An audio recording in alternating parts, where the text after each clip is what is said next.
मेरा नाम मानस है। मैं उड़ीसा का रहने वाला हूँ। मैं जो बात आपको बता रहा हूँ ये मेरे साथ साल 2007 में घटी थी, जब मैं एमबीए करने के लिए दिल्ली रहने गया था। दिल्ली में मैं एक हॉस्टल में रहा करता था। ऐसा नहीं था कि मैं भूत प्रेतों को नहीं मानता था, लेकिन मैंने खुद ऐसा कुछ कभी एक्सपीरियंस नहीं किया था। जैसे नॉर्थ इंडिया में होली दिवाली को धूमधाम से मनाया जाता है, वैसे ही उड़ीसा में रथ यात्रा को बहुत मानते हैं।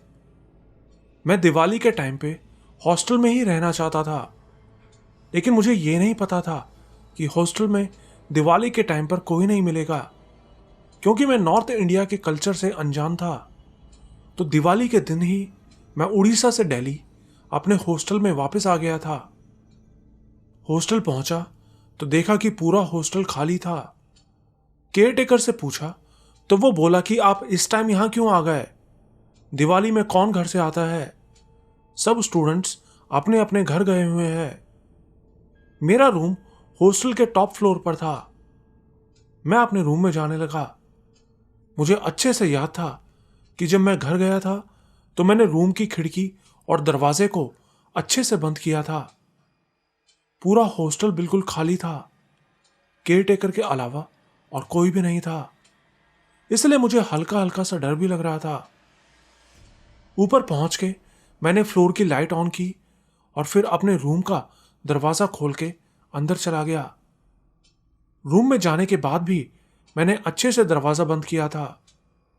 कहने का मतलब कि ऐसा हो ही नहीं सकता था कि बाहर से कोई मेरे रूम के अंदर घुस सकता था। अंदर जाके मैंने कपड़े चेंज किए और फिर बाथरूम की तरफ जाने लगा। बाथरूम का दरवाजा थोड़ा सा खुला था। मैंने बाथरूम की लाइट ऑन की, लेकिन लाइट नहीं जली। मुझे लगा शायद बल्ब फ्यूज हो गया है, तो मैं अंधेरे में ही बाथरूम के अंदर चला गया। लेकिन उसके बाद मेरे साथ जो हुआ वो याद करके अभी भी मेरे रोंगटे खड़े हो रहे हैं। अंदर जाते हुए मुझे ऐसा लग रहा था जैसे कोई पहले से अंदर मौजूद है, और वो जो कुछ भी था बहुत ही गुस्से में था। मैं बाथरूम के अंदर गया ही था कि तभी मुझे ऐसी आवाज आई जैसे कोई अपने बहुत बड़े बड़े पंख फड़फड़ा रहा है और मुझे धक्का देके वहां से जाना चाहता है। मैं उसकी सांसें भी महसूस कर पा रहा था, और तभी उसने मेरी कमर पकड़ के मुझे जोर से धक्का दिया और वहां से निकल गया। मैंने बाथरूम का दरवाजा अंदर से बंद नहीं किया था। मैं उसी वक्त जल्दी से भाग के बाथरूम से बाहर आ गया, लेकिन कमरे में कोई नहीं था। मेरी कमर और पेट पर खरोंचों के निशान भी बन गए थे। एक बार के लिए मैंने सोचा कि शायद वो कोई चमगादड़ होगा, लेकिन ऐसा नहीं हो सकता था, क्योंकि उसने मुझे बहुत जोर से धक्का दिया था। रूम के सारे खिड़की दरवाजे भी पहले से बंद थे। अगली सुबह मैंने ये सब कुछ केयरटेकर को बताया, लेकिन उसने मेरी सारी बात को मजाक में उड़ा दिया। लेकिन फिर जब मेरे बाकी के हॉस्टल मेट्स वापस आए तो उन सब ने भी बताया कि उनको भी उस हॉस्टल में कई बार बहुत अजीब सा महसूस होता है। ये हॉस्टल दिल्ली के खानपुर में देवली मोड़ की रेड लाइट के बिल्कुल साथ में पड़ता है।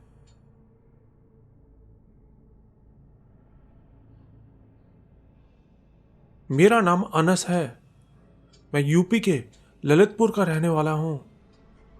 मैं आपको अपने बड़े भाई के साथ घटी एक सच्ची घटना के बारे में बताना चाहता हूं। मेरे बड़े भाई भोपाल में रहते हैं। यह कहानी 2008 की है, जब मेरे भाई भोपाल में पढ़ाई कर रहे थे। वहां उन्होंने अपने 3 और दोस्तों के साथ मीनल कॉलोनी नाम की एक जगह पर एक कमरा किराए पर ले रखा था।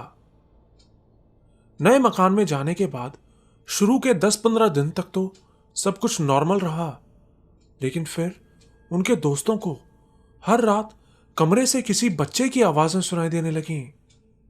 कभी बच्चे के खेलने की आवाज आती तो कभी रोने की, और ये आवाजें हर रात 2 बजे के बाद ही आती थीं। तो एक दिन उनके दोस्तों ने कहा कि इस कमरे में जरूर कुछ गड़बड़ है। हम अब इस घर में नहीं रहना चाहते, हम इसे खाली कर रहे हैं। भाई बोले, ठीक है, तुम लोग खाली कर दो, लेकिन मुझे यहां कोई प्रॉब्लम नहीं है, मैं यहीं रहूंगा। और फिर भाई अकेले ही वहां रहने लगे। तब तक उनको कोई बच्चों की आवाज नहीं आती थी। फिर कुछ दिनों बाद एक दिन भाई का पीने का पानी खत्म हो गया था, तो वो पानी लेने के लिए अपने पड़ोसी के यहां गए तो एक आंटी ने दरवाजा खोला, लेकिन भाई को देखते ही उन्होंने तुरंत अपना दरवाजा बंद कर दिया। यही नहीं, वहां रहने वाले दूसरे लोग भी भाई से दूर दूर ही रहते थे। पहले तो भाई को वो आवाजें नहीं आया करती थीं, लेकिन फिर कुछ दिनों बाद उनको भी कमरे से बच्चों के खेलने और रोने की आवाजें आने लगीं। उनको लगता कि शायद पड़ोस के बच्चों की आवाजें होंगी। इसी बीच भाई के कॉलेज की छुट्टियां पड़ गईं और वो ललितपुर वापस आ गए। फिर एक दिन भाई के कुछ दोस्तों की कॉल आई। उन्होंने कहा कि हम लोग भोपाल जा रहे हैं, तुम हमें अपने रूम की चाबी दे दो, हम वहीं रुक जाएंगे। तो भाई ने उनको अपने रूम की चाबी दे दी।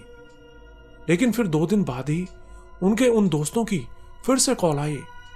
वो बोले कि हम इस रूम में नहीं रुक सकते, यह रात में औरतों और बच्चों के रोने की आवाजें आती हैं, तुम भी ये रूम जल्दी से खाली कर दो। 4-5 दिन बाद भाई भी भोपाल वापस चले गए। एक दिन उनके एक दोस्त का बर्थडे था, तो उन सब दोस्तों ने उनके रूम पे ही पूरी डेकोरेशन वगैरह की और फिर पार्टी करने के लिए बाहर चले गए।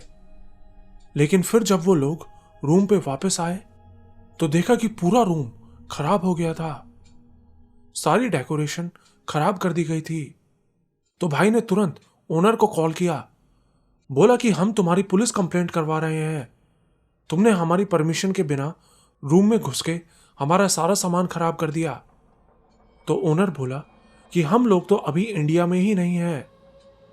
ये बात सुन के भाई को बहुत हैरानी हुई कि कौन उनके कमरे में आके ये सब कर सकता है। फिर भाई ने वहां के वॉचमैन से बहुत रिक्वेस्ट किया, बोले कि आप हमें बता दो कि इस रूम में क्या गड़बड़ है। तो वॉचमैन ने बताया कि 3 साल पहले इस रूम में एक फैमिली रहा करती थी, उनका एक छोटा बच्चा भी था, लेकिन वो आदमी हर रोज शराब पी के घर आता था और मारपीट करता था। एक दिन उसकी बीवी ने परेशान होकर अपने बच्चे का गला दबा दिया और फिर फांसी लगा के खुदकुशी कर ली। उसके बाद वो आदमी भी ज्यादा दिन यहां नहीं रुक सका और दुबई में शिफ्ट हो गया। वॉचमैन की बात सुनकर भाई को यकीन हो गया कि इन सब चीजों के पीछे उसी औरत और उस बच्चे के भूत का हाथ है, और उसके बाद उन्होंने भी वो रूम खाली कर दिया।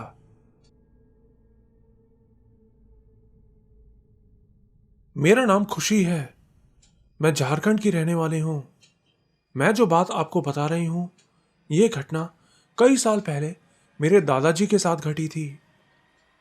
तो हुआ ऐसा था कि उन दिनों मेरे दादाजी एक कोर्ट में नौकरी किया करते थे, और उन्हीं दिनों हमारे यहाँ एक डांस फेस्टिवल चल रहा था, जिसको हमारे यहाँ चोऊ डांस के नाम से जाना जाता है। तो एक रात मेरे दादाजी अपना काम खत्म करने के बाद डांस देखने के लिए उस फेस्टिवल में चले गए। डांस का प्रोग्राम पूरी रात चलता था।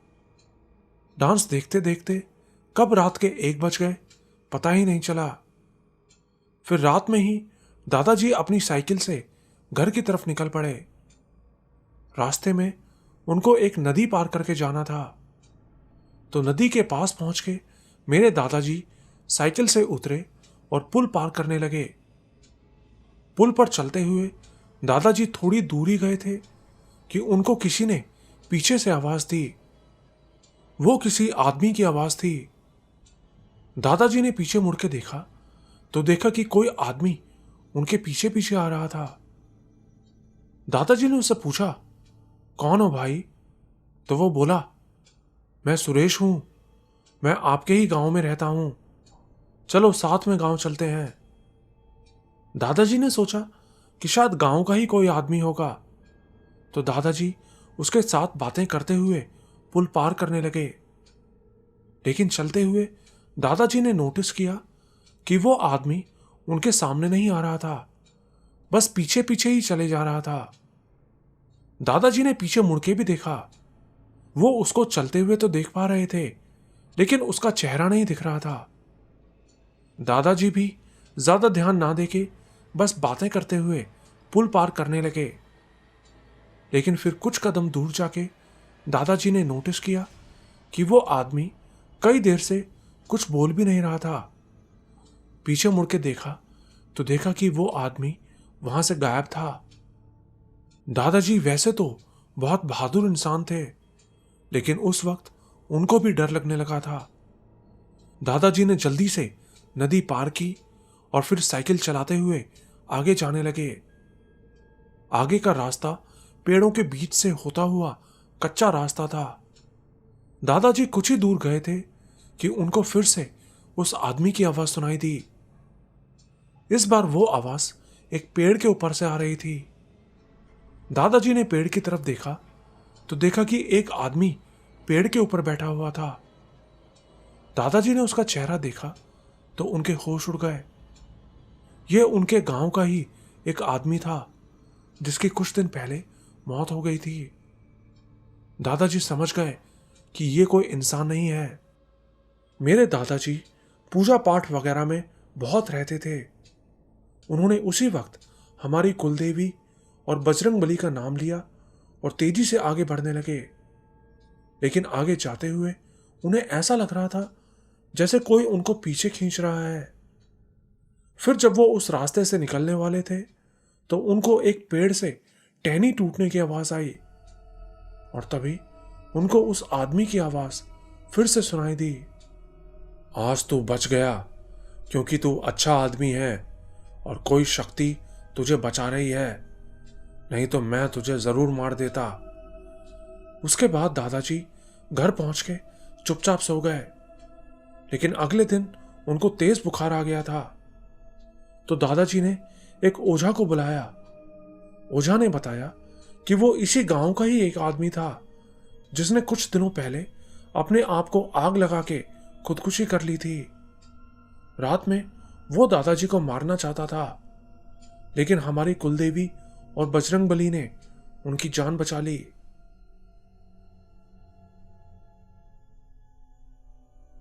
मैं जो कहानी आपको बता रही हूं, ये आपको शायद ज्यादा डरावनी ना लगे, लेकिन ये मेरी मम्मी के साथ घटी एक बिल्कुल सच्ची घटना है।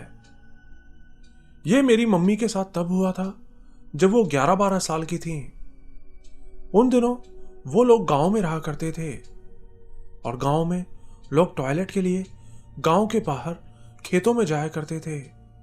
तो ऐसे ही एक दिन शाम के करीब 7 बजे जब मेरी मम्मी खेतों की तरफ टॉयलेट करने गई, तो उस दिन वहां कुछ लोग काम कर रहे थे। तो मम्मी उस तरफ ना जाके दूसरी तरफ नहर के पास जाने लगी। उस तरफ कोई नहीं जाता था। नहर जाने के रास्ते में कुछ आम के बाग भी पड़ते थे। तो वापस आते हुए मम्मी उन आम के बागों के बीच से होती हुई आ रही थी। तब तक अंधेरा भी हो चुका था। वो आम का सीजन नहीं था, इसलिए आम के सब बाग खाली पड़े थे। मम्मी बाग से निकलने ही वाली थी कि उनको पीछे से पायल की आवाज सुनाई दी। मम्मी ने पीछे मुड़ के देखा, लेकिन वहां कोई नहीं था। लेकिन पायल की वो आवाज अभी भी लगातार आई जा रही थी। मम्मी ने ध्यान से चारों तरफ देखा तो उनकी नजर उनसे करीब 15 कदम दूर एक पेड़ पर पड़ी। उन्होंने देखा कि एक औरत लाल साड़ी पहने उस पेड़ के ऊपर बैठी हुई थी और पेड़ पे बैठी वो औरत मेकअप कर रही थी। उस औरत का चेहरा डरावना नहीं था, बिल्कुल नॉर्मल था। लेकिन ऐसे अचानक उसको वहां देखकर मम्मी डर गई और एक पेड़ के पीछे से छुप छुप के उसको देखने लगी। उस औरत के एक हाथ में लाल रंग का एक पर्स भी लटका हुआ था और वो काजल, लिपस्टिक वगैरह लगा रही थी। और पायल की वो आवाज भी उसी के पैरों से आ रही थी। इसी बीच मम्मी की दो और सहेलियां भी वहां पहुंच गईं। वो मम्मी से बोली कि तुम्हारे घर वाले तुमको ढूंढ रहे हैं। तो मम्मी जल्दी से उनके साथ अपने घर चली गई। मम्मी ने यह बात किसी को नहीं बताई।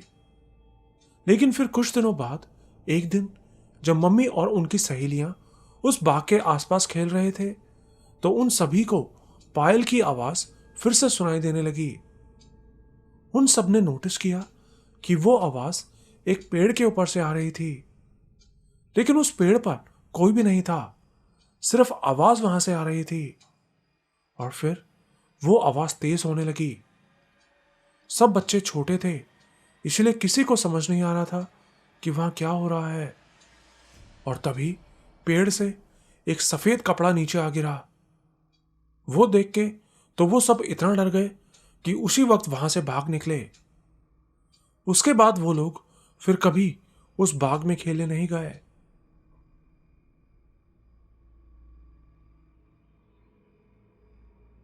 मेरा नाम ऋषभ है।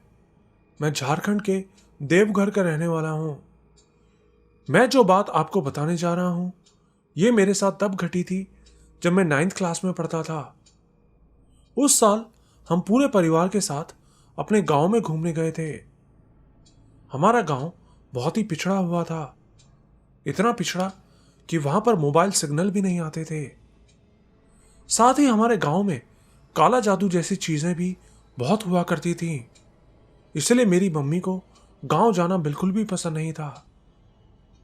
मुझे गांव जाना वैसे तो बहुत अच्छा लगता था, लेकिन उन दिनों पबजी गेम नया नया आया था और मुझे ये गेम खेलना बहुत पसंद था।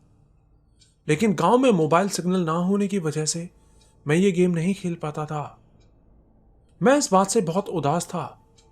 लेकिन फिर गांव के एक लड़के ने मुझे बताया कि गांव के बाहर एक तालाब पड़ता है और उस जगह सिग्नल्स अच्छे से आते हैं।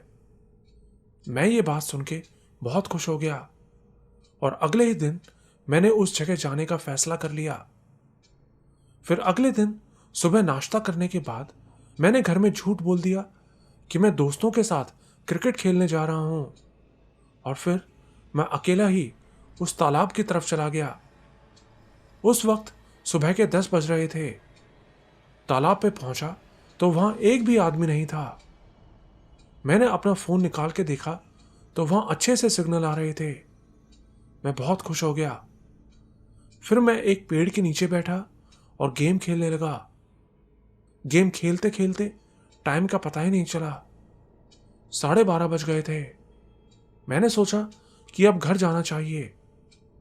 आते हुए मैंने नोटिस किया कि उस वक्त वहां दूर दूर तक कोई आदमी नहीं दिख रहा था। मुझे बहुत अजीब लगा, डर सा लगने लगा था। मैं कुछ ही कदम दूर गया था कि मुझे एक ऐसी आवाज आई जैसे कोई जमीन में गड्ढा खोद रहा हो। मुझे लगा शायद गांव का ही कोई आदमी होगा, तो मैं उसको ढूंढने के लिए इधर उधर देखने लगा। मैंने सोचा था कि गांव का कोई आदमी होगा तो उसी के साथ गांव चला जाऊंगा। ढूंढते ढूंढते मैं तालाब के दूसरी तरफ भी चला गया, लेकिन वहां जाके मैंने जो देखा मुझे तो अपनी आंखों पर यकीन ही नहीं हुआ। मैंने देखा कि एक औरत जिसके बाल बुरी तरह फैले हुए थे, वो हाथ में एक पत्थर जैसा कुछ लिए गड्ढा खोद रही थी, और उस बड़े से गड्ढे के बगल में ही एक कंबल भी रखा हुआ था। उस औरत के चेहरे पर बहुत सारे कटे के निशान थे। उस औरत को देखकर मैं बहुत ज्यादा डर गया, लेकिन मैंने किसी तरह अपने आप को संभाला और इससे पहले कि वो औरत मुझे देख पाती, मैं वहां से भाग निकला। भागते भागते मैं गांव के पास पहुंचा तो मुझे वहां 2 आदमी आते दिखाई दिए। उनके पास पहुंचते ही मैं बेहोश हो गया। उसके बाद जब मुझे होश आया तो मैं अपने गांव वाले घर में था। होश में आते ही मैंने सारी बात अपने घर वालों को बताई तो वो जल्दी से मुझे गांव के एक बाबा के पास लेकर गए। बाबा ने मुझे पहनने को एक ताबीज दिया और बोला कि अच्छा हुआ उस चुड़ैल ने तुमको नहीं देखा, नहीं तो वो तुमको जिंदा नहीं छोड़ती। उस दिन के बाद से मैं आज तक उस तालाब के पास फिर कभी नहीं गया।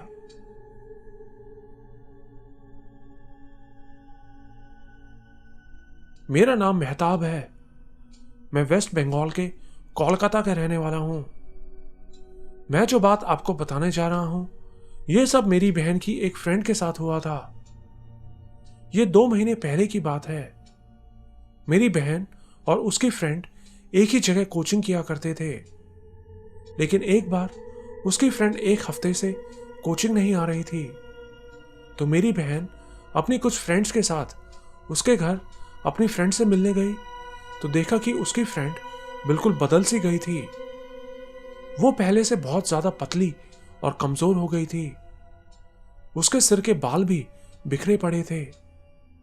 मेरी बहन ने उसकी मम्मी से पूछा, तो उसकी मम्मी ने उनको सारी बात बताई। उन्होंने बताया कि कुछ दिनों पहले वो शाम के टाइम रोज की तरह अपने आंगन में टहल रही थी, लेकिन उस दिन उसने अपने बाल खोल रखे थे और परफ्यूम भी लगाया हुआ था। फिर शाम को बहुत देर बाद भी जब वो वापस नहीं आई, तो उसकी मम्मी ने उसको बाहर जाकर देखा, तो वो बाहर बेहोश पड़ी थी। वो लोग जल्दी से उसको उठा के घर के अंदर ले आए, लेकिन उस दिन से वो बहुत अजीब अजीब हरकतें करने लगी। सब पर गुस्से में चिल्लाती रहती थी। तो एक दिन उसके घर वालों ने 2 मौलानाओं को घर में बुलाया, तो उन्होंने बताया कि इसके ऊपर इसी के मामा की आत्मा आ गई है, जिन्होंने 6 साल पहले सुसाइड कर लिया था। उसके बाद उन मौलाना ने उसको एक तावीज दिया और कहा कि चाहे कुछ भी हो जाए, इसको कभी भी इसके गले से मत निकालना। फिर उन्होंने कुछ फतिया वगैरह किया और वहां से चले गए। और उसके कुछ दिनों बाद ही मेरी बहन की फ्रेंड बिल्कुल पहले जैसे नॉर्मल हो गई।